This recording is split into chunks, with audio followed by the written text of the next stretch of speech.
My name is Robert Baer.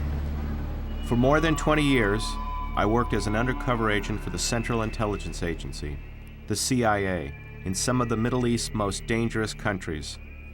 On the 7th of July, 2005, London was the first European city to face a new form of terror, the homegrown bomber.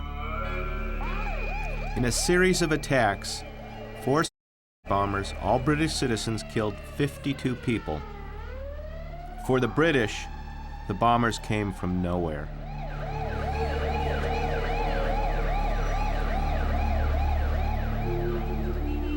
But bombing is not new.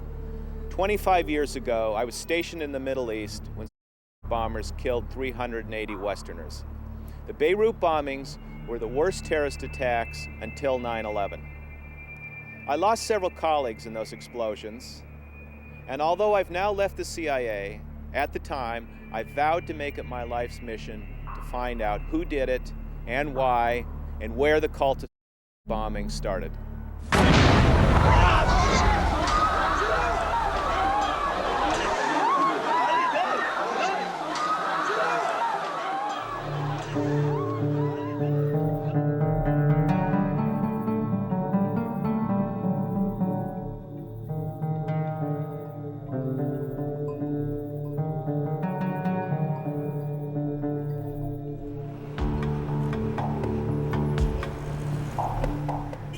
Tehran, the capital of Iran, home to 70 million Muslims.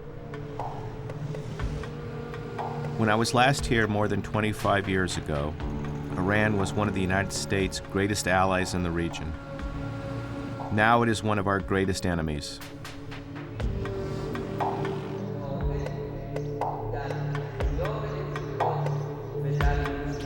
If you want to understand what is going on in Iran, the best place to start is noon prayers at Tehran University. Every Friday, more than 10,000 worshipers gather to hear the regime's latest thinking.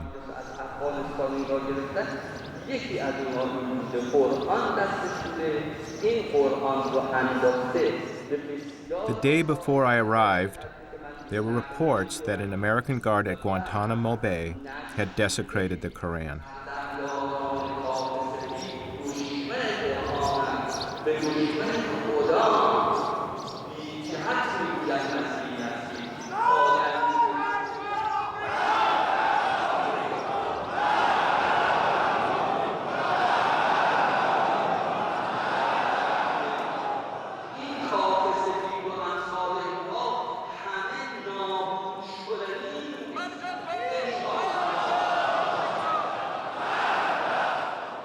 It was not a good time for an American, and especially a former CIA agent, to be in Iran.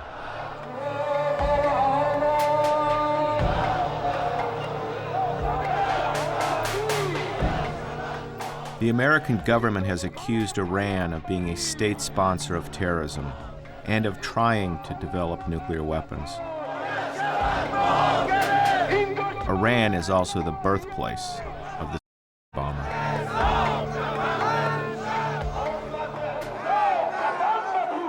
How many of you are ready to die for Iran and Islam? How many here? You know, when it comes to the issue of Quran, we are not joking about dying for that. He says until the last drop of our blood, we will defend Quran. In modern Iran, politics has always been dominated by a revolutionary faith. In 1979, a popular uprising against the Western-backed Shah was transformed into a religious revolution by one man, Ayatollah Khomeini.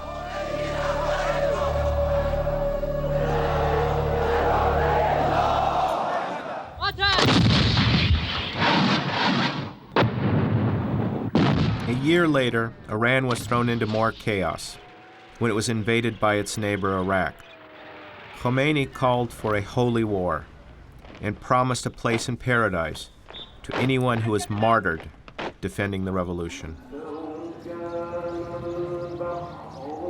Khomeini's power base was here in Qom, one of Iran's holiest cities.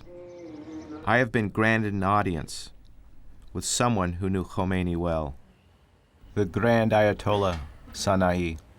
During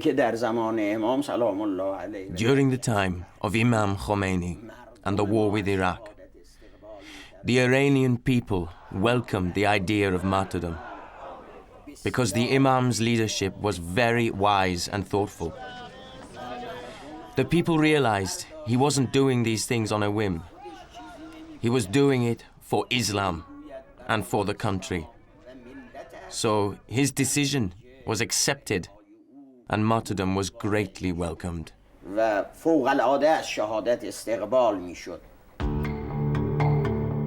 calling for martyrs, Khomeini was drawing on a tradition that went back nearly 1,400 years.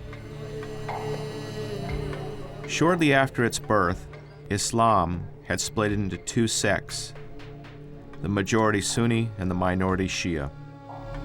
They have continually fought for dominance ever since. In 680 AD, the grandson of the Prophet Muhammad, Imam Hussein, led his outnumbered army against the Caliph, Yazid, at the Battle of Karbala. Every year, Shia Muslims reenact this battle in a bloody passion play.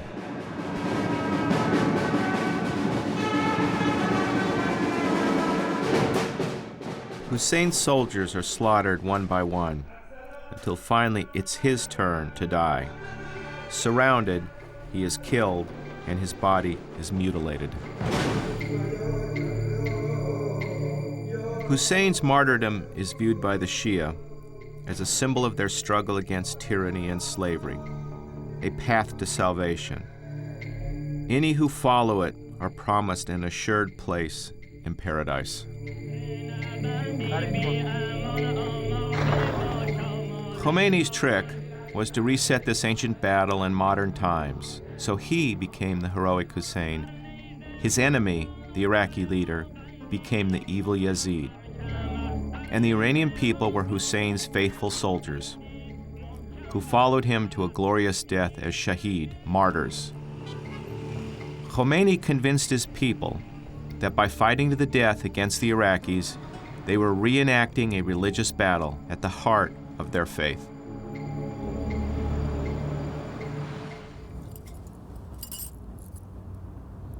I arranged to meet one of Khomeini's volunteer soldiers.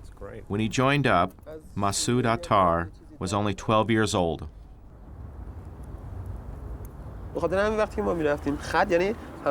Everybody wanted to go to the front.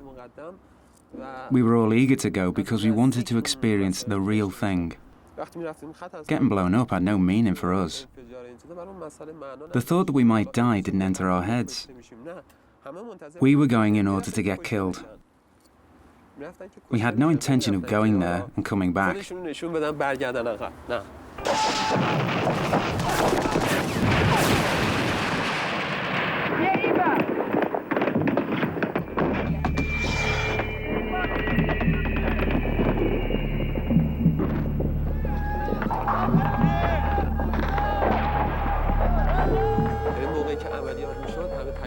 We used to call out, "God is great," before going into battle, and we used to shout it out all together and at the top of our voices. The Iraqis had all the best weapons, but when they heard us shouting, "God is great," it scared the hell out of them, and they panicked and didn't know what to do. So they were defeated. As we used to say amongst ourselves, God will take care of us all.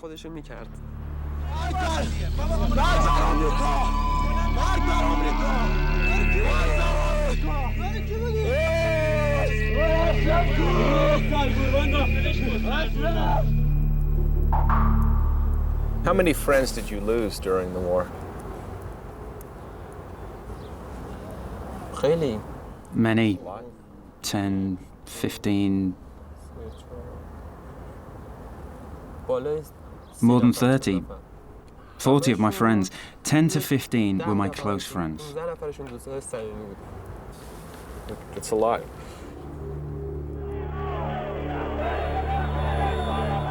Martyrdom was a powerful rallying cry, but as a weapon of war, it was a futile instrument. In 8 years of fighting, Iran lost almost 500,000 dead. But there was one martyr who stood above all the rest. He would become the prototype for bombers everywhere.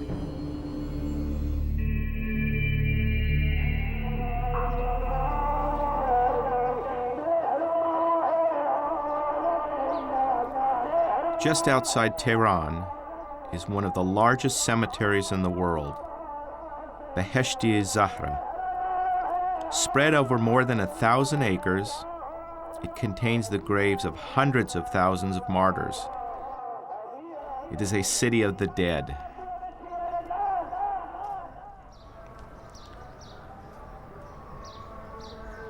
Every week, thousands of Iranians come to commune with their dead relatives. This was your son? Saeed Mustafa, How old was he when he was martyred? 15 years old. He had just started high school. We told him to do his exams first, but he said it would be too late. Wasn't he too young to be martyred? He really wanted to go. He was a child. Yes, only a child. He came from school one day asking me to sign an approval letter for him to go to the front, and I did. He went for God. It was a good path for him to take, so why would we stop him? He became a martyr for God.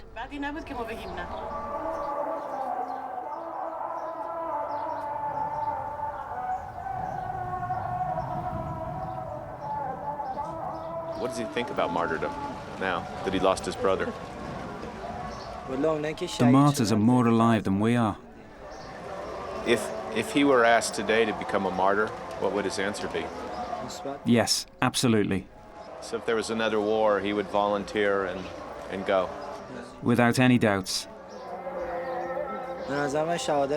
Martyrdom is a path to salvation that not everybody can reach.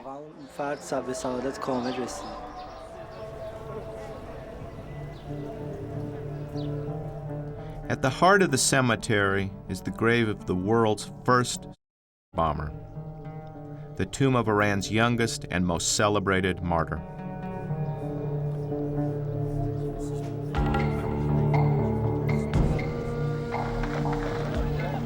In 1980, the Iranian army was defending a key town in the south.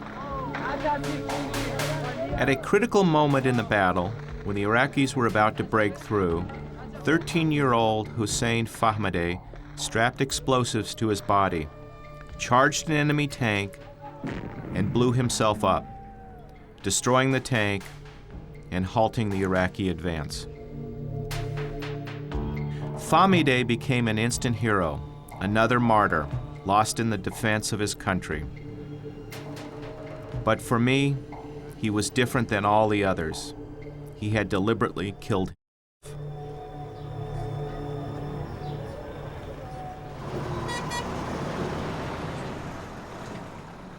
The Fahmideh family live in a city just outside Tehran, in a house provided for them by the state.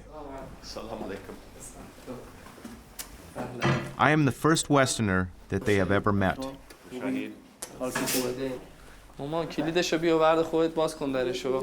The family have a room where they keep a small shrine to their son. Muhammad Hussein. Shahid Hussein.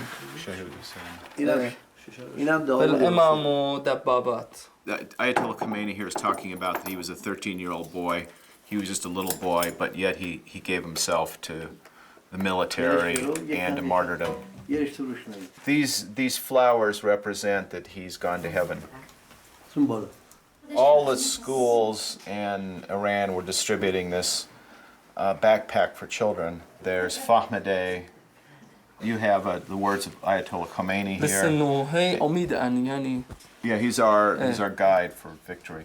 Here's, you see a grenade and the tank. And it says on the headband, yeah, he's going to Karbala, or go to heaven in Karbala.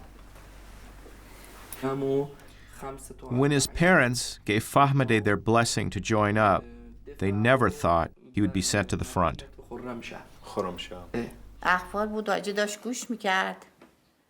The radio news was on and my husband was listening. Suddenly it was interrupted and they announced that a 13-year-old boy had thrown himself under an enemy tank and that he had drunk the elixir of martyrdom and blown the tank up. We were having dinner and I said that this boy must be my Hussein. This act of bravery and faith was Hussein's. It must be Hussein. Nobody ate anything after that. بدي أسأل شيء يعني شوي حساس لكن هو كان أول شهيد إذا ممكن استعمل الكلمة انتحاري مظبوط؟ No, not at all. إيمان خالص. Yes, he did have a very strong belief. He was a martyr. It's impossible to describe him as anything else. A martyr through and through. It's interesting. She and the wife and the brother absolutely reject the word, even though there was 100% chance that he would die. It does not come into the vocabulary. He is simply a martyr, even though it was 100% certain that he would die when he threw himself under the tank. The word martyrdom means he understood what he was doing. Implies that he did this out of desperation. Someone is desperate and they commit. It was his duty. It was not for personal gain. It was for the greater good. For the people of Iran, not for himself.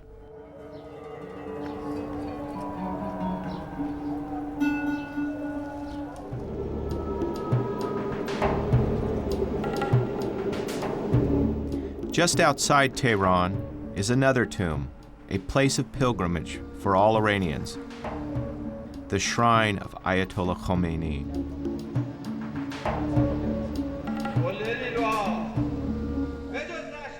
Every year, there's a special military rally here to give thanks for victory in the war against Iraq. At the climax of the rally, all the senior commanders of the Iranian armed forces arrived.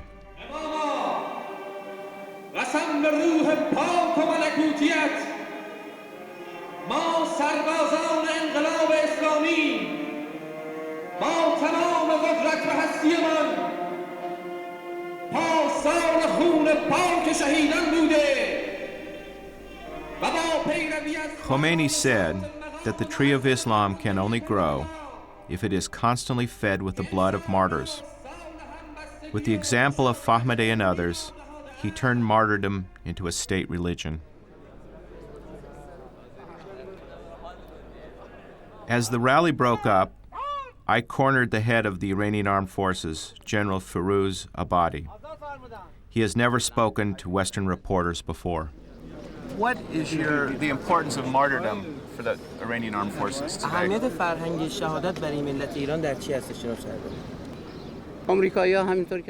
The Americans have realized up till now that they have to listen carefully.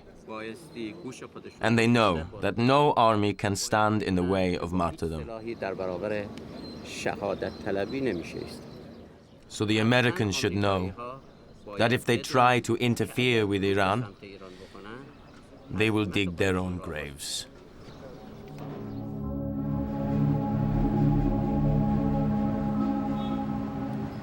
Modern bombing began here in Iran. Khomeini's revival of a 1400-year tradition provided the ideology of martyrdom. But Fahmideh's heroism was still a spontaneous and isolated act. It wasn't until the cult was exported abroad that the bomber became a deadly, effective weapon of war.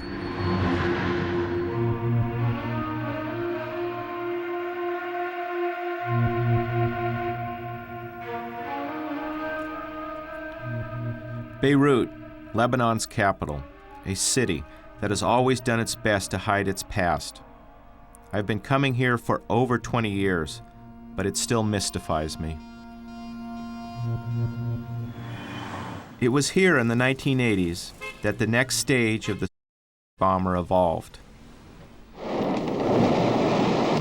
Back then, Lebanon was struggling to come to terms with a civil war that had never really ended.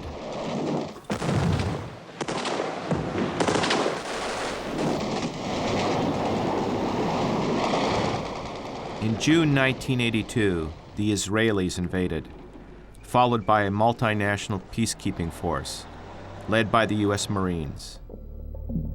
The Americans were soon drawn into the conflict and seen as Israel's ally. But nothing prepared us for what happened next.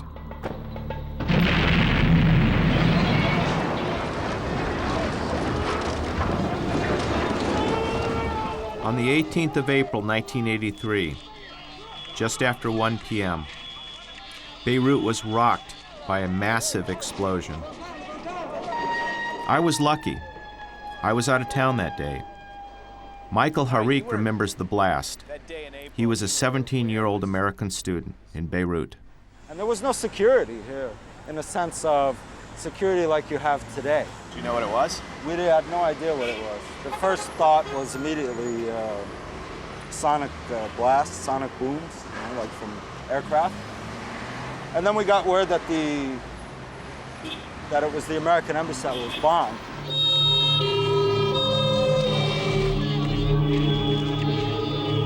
When we got here, there was pandemonium. Basically, the whole front of the building was collapsed. You know, almost like a deck of cards. Smoke, fire, people hanging out of the buildings, dead, a torso, an arm. What sticks in your mind in my mind, was just the image of total destruction. 63 people were killed, including most of the CIA's Beirut staff. All we knew was that someone had seen a car driving into the embassy seconds before the explosion.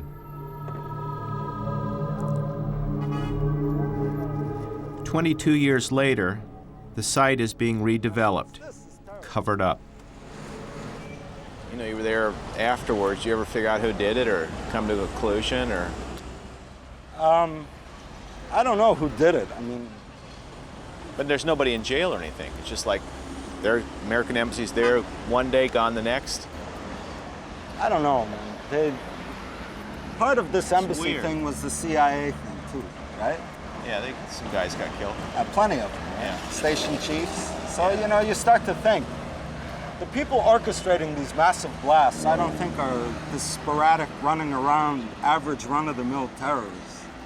I mean, they have a definite agenda. Well, plus they're good. The bombs go off, don't they? This is the problem. It works.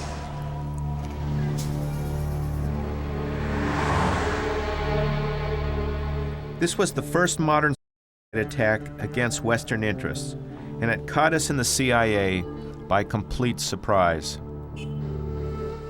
A few hours afterwards, an unknown group claimed responsibility, saying it was part of the Iranian Revolution's campaign against the imperialist presence. Ever since, I've been trying to find out who they really were. To understand what was happening in Lebanon, you had to get out of Beirut. But traveling outside the city was extremely dangerous. The countryside was controlled by a myriad of different factions: Phalangists, Maronite, Sunni, Shia, and Druze militias, as well as the Syrians, the Israelis, and a group of Iranians. I have come to see an old friend from the Lebanese army who remembers the chaos of the 1980s. All these neighbors, they have a lot of interest coming to Lebanon, and to deal, each country likes to deal with some part of the people. Mm-hmm. The Israelis, they have a lot of interest coming to Lebanon. The Syrians were ready to come to Lebanon also. And at this time, the Iranians having their interest also in Lebanon, because they have a very part of Lebanon, they are Shia. Lebanon has a large population of Shia Muslims, and in the struggle against the Israeli invaders, they looked for support from Khomeini and Iran. It was easy for the Iranians to start coming to the Baalbek Hermel area. You have no inhabitants in this area, and you have a lot of valleys and mountains. They felt safe, and they can move and train their supporters. You can use your weapons, and nobody can hear.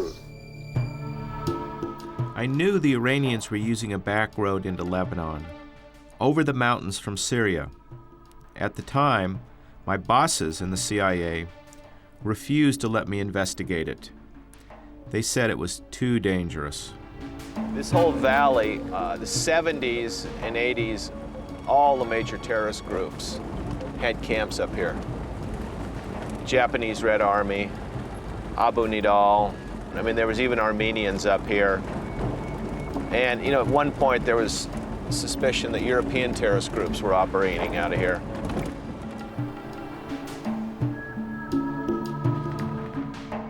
Today, the road is still a smuggler's route, unguarded. The Syrians were looking for allies at the time in 1982, and the group that stood up, or the country that stood up, was Iran. And the Syrians understood that they had to set up a popular resistance, an Islamic resistance, and that's why they let the Iranians in. So in July 1982, a special unit of volunteers from the Iranian Revolutionary Guards arrived in the historic city of Baalbek. The Iranians commandeered the Lebanese army barracks. There's the Sheikh Abdallah barracks. With them, they brought weapons, explosives, and from the battlefields of the Iran-Iraq War, this new idea that shahada, martyrdom, could be an incredibly potent weapon in the defense of Lebanon. The cult of the bomber had arrived.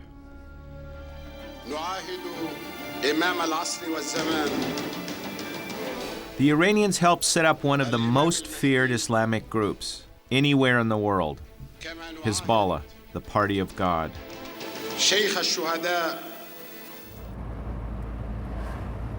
The Bekaa Valley is still controlled by Hezbollah. You can only operate here with their permission.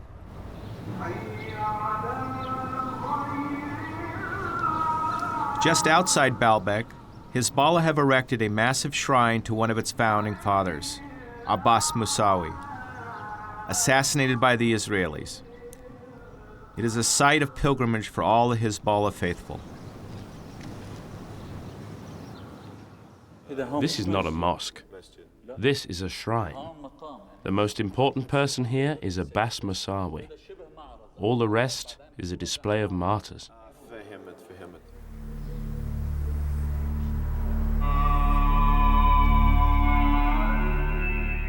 The shrine has become a museum to all of Hezbollah's martyrs. Case after case is filled with the personal effects of those killed in the war against the Israelis. Out of all the martyrs, there was one name that stood out.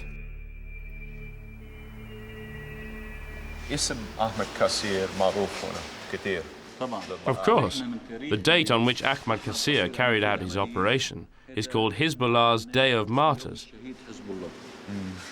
It's interesting because I asked him about Ahmad Kassir, and he said that is the real day of martyrdom. That's the real day of martyrdom, when Ahmad Kassir committed, and he said it had a huge effect on the Bekaa and other operations. And it affected all of Lebanon. On the 11th of November, 1982, 18-year-old Ahmad Kassir drove a car into the Israeli military headquarters in Tyre and blew himself up. The building was completely destroyed, and 74 Israelis died in the blast. Hezbollah had transformed the Iranian concept of martyrdom into a deadly effective weapon. Ahmed Qasir was the world's first car bomber.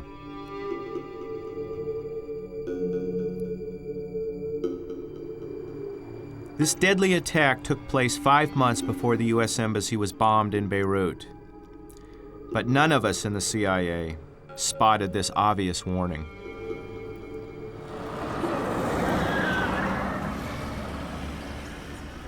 Ahmed Qasir came from a small village just outside Tyre in southern Lebanon. It's very interesting. It says in Arabic, the Prince of Martyrs, Ahmed Qasir.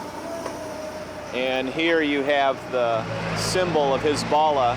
It says, and we are the conquerors, the Islamic Revolution in Lebanon. It's clear that Hezbollah has adopted this operation because he is really a symbol, a mythical symbol of bombers. Ahmed Qasir's family still lives in the village. I went to meet his sister and mother. That's the martyr, Ahmad. Yes, he was the first. No, it first happened in Iran, but he was the first in Lebanon. When he was working in Saudi Arabia, he used to tell us that no one would shake Israel more than him. We would ask him what he was going to do. He said, wait and see. He was planning this from an early age. I feel glory and pride for him because he was the first martyr, and there were so many others who followed him.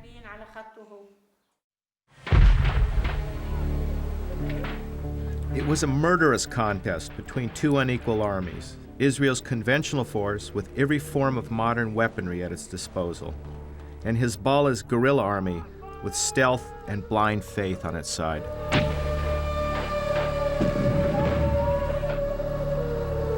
For his family in Hezbollah, Ahmed and all those that followed him were not terrorists. They were seen as ordinary soldiers. If he had dropped a bomb from a plane on the Israeli military headquarters, would we think of him any differently?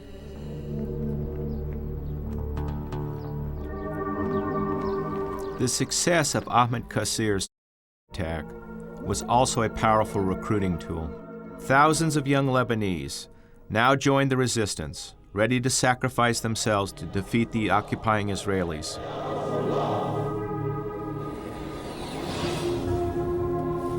Most of the attacks took place along Israel's border with Lebanon. It was to become a killing ground for the conscripts in the Israeli army.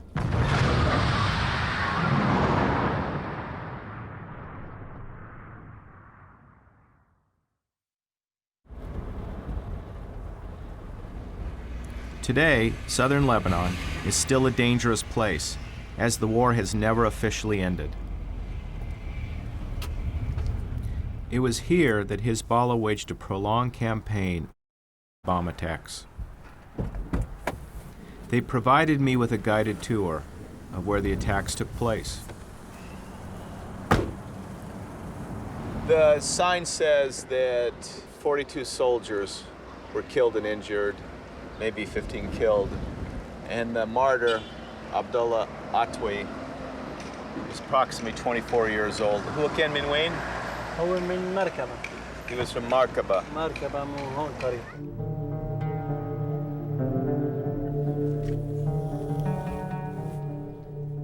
Fighting regularly breaks out along this border. As we walked, we were under constant surveillance by the Israelis.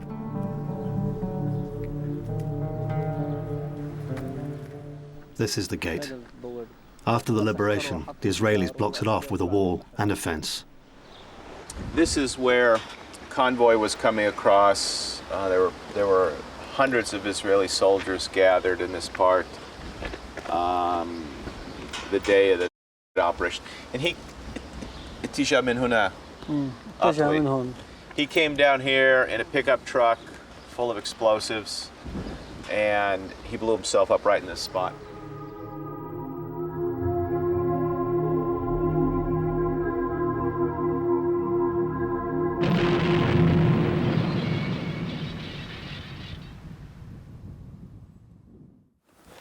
الاستشاري هيثم صبحي دبوك.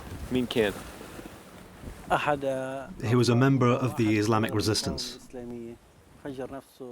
He blew himself up with the Israeli enemy on the 19th of August, 1989. قديش كان عمره؟ He was about 20, 21.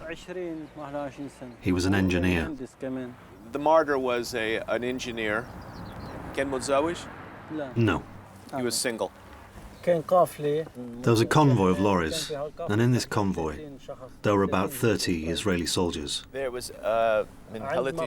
And then at the crossing point from Israel, the martyr blew himself up.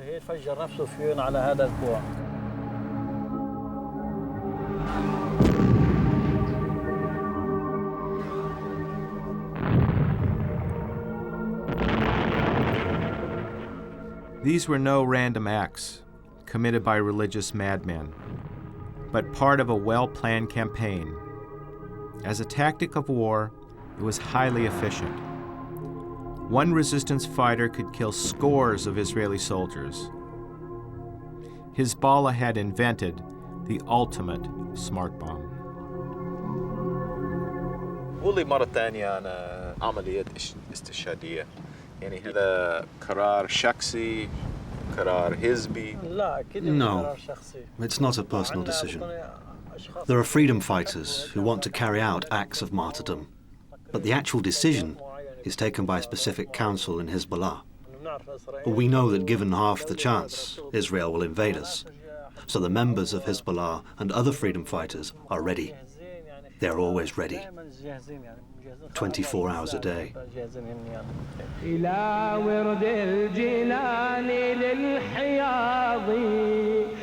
The propaganda value of these attacks was enormous, and many of them were secretly filmed.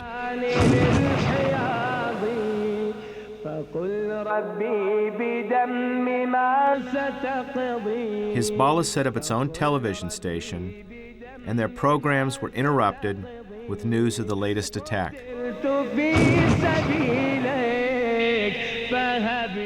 Today, from a secret location in South Beirut, El Manar Television repackages the same dramatic footage in specially produced videos that are circulated throughout the Middle East.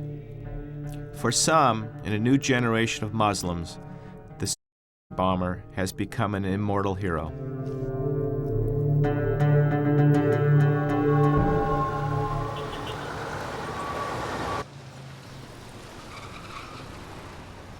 Although bombing first appeared among Lebanon's Shia Muslims, I heard of another Lebanese group for whom it was just a battlefield tactic. For the members of the Syrian Socialist National Party, religion played no part. I met up with one of the party's leaders, Tawfiq Mahana. How many martyrs have you had in the party? We have 13. 13. I mean, what goes through their heads? What I don't understand is, if you're a Muslim or a Christian who believes in the afterlife of heaven, and you want to commit martyrdom, you're promising me a future, what you believe in or you don't believe in. What do you promise these people for eternity? I mean, this is very strange, you understand, for me to understand. The Muslim, for example, who goes through this kind of sacrifice, is promised by paradise. Our comrades are not promised by a paradise in heaven. Their paradise is on earth. Their country is their paradise. علمتني وخلتني آمن بأن نمارس البطولة ما نخاف الحرب بل نخاف الفشل. For members of the SSNP, it was a purely political struggle. Each bomber would record a video will explaining why they were about to sacrifice their lives against the Israeli invader. Being a secular party, there was no ban on the use of women. Half of the SSNP martyrs were female, including the world's first female bomber, 17-year-old Sanaa Muhaidli. وضحيت I ask all my family and all those close to me to carry on along my path of sacrifice until the complete liberation of our land. I want you to rejoice for me, because my soul is going home. I am giving myself for the honor of my people. So I hope that you are not sad, for this is my wedding day. On the 9th of April 1985, Sana'a drove a car into an Israeli patrol and blew herself up, killing 2 soldiers.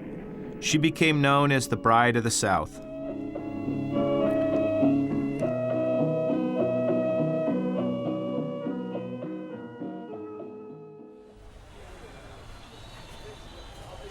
The party arranged for me to meet a veteran commander.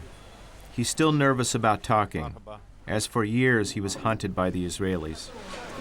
There's no one listening in on us, is there? When we're talking. Munir al-Jamali personally organized the attack of another female bomber, Norma Abi Hassan. One day she came to me and said, "Munir, I want to carry out an operation against Israel." I said, "It's wrong that you go and die. It's wrong."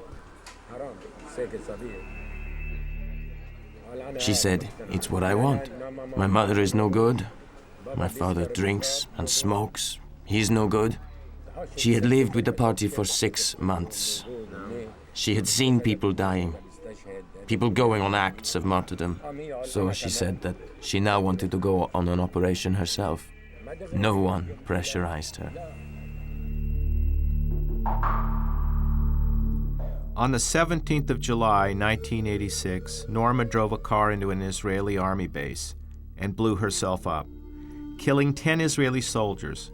She was 26 years old.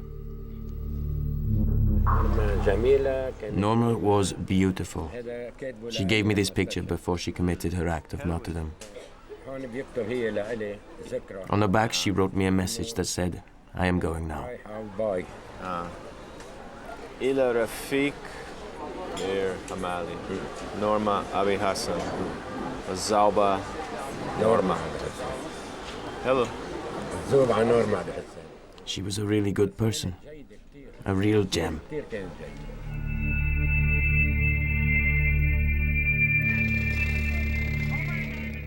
The Lebanese resistance waged an 18-year campaign against the Israeli army, with over 30 bomb attacks in which more than 350 soldiers were killed. In the end, southern Lebanon had become Israel's Vietnam.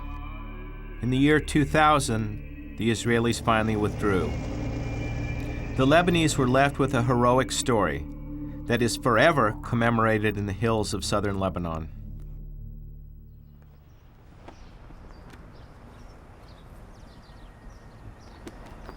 In the grounds of the new American Embassy, on a hill overlooking Beirut, there is a different memorial. This one is to the victims. 18th of April, 1983. 63 killed in the American Embassy. 20th of September, 1984. The embassy was bombed again, with 11 killed. But by far the biggest attack came on the 23rd of October, 1983, when a bomber drove through the entrance of the U.S. Marines barracks just outside Beirut.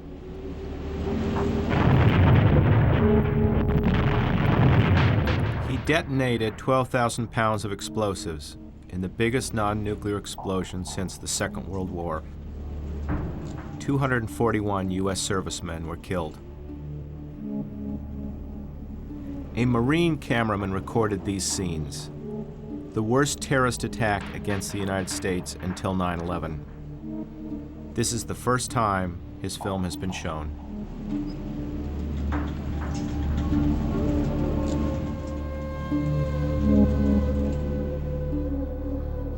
Today, the site is a car park at Beirut Airport.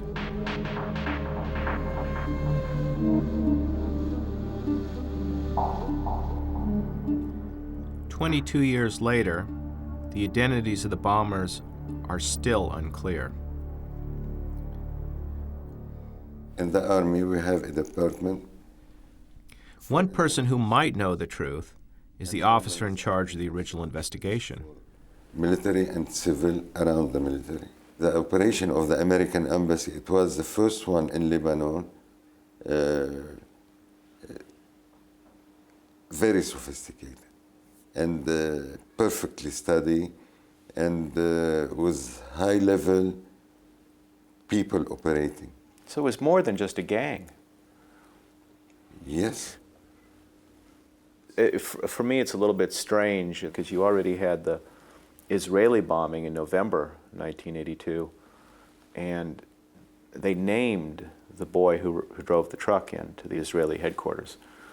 Don't you think it's strange that in that atmosphere they haven't named the person in the truck?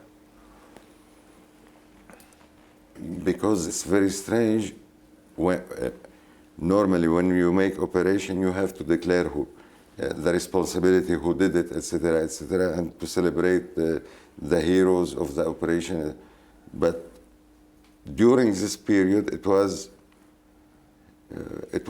like secret. Nobody declared. And it's still a secret. Nobody declared responsibility. Nobody declared names. Nobody. Why? I don't know. I believe the aim is not to let know which country was behind. It's a question of countries. It's not. A country did it. It's not a question of people or groups or. It's a country did the Marine bombings and the. I didn't say so. You are saying this. I mean, that's a good explanation. It was a country that did it, and the country does not want to be named or indicted. Very simple. This is it's logical. This is a normal logic. Normal logic. But you won't tell me. I don't have the right.